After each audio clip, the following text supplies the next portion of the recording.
The daughter of presidential spokesperson Roque wants to be part of her school's student council. Bianca is running as History Department representative in the University of the Philippines, Diliman.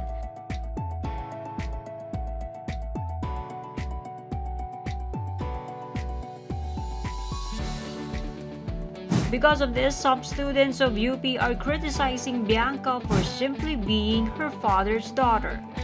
These anonymous posts appeared in a Facebook group.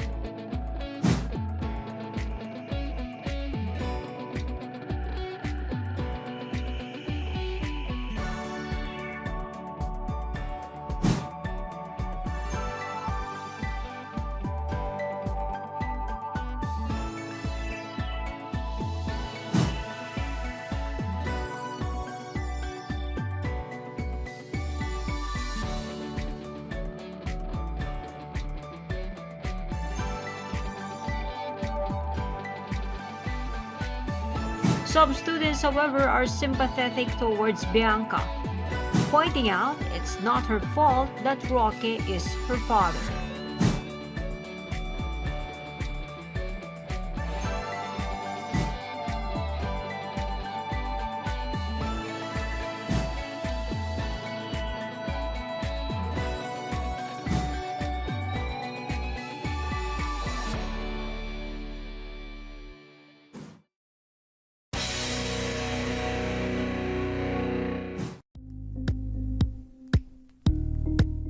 Thank you for watching Politico TV. Please like and subscribe to our channel for more videos.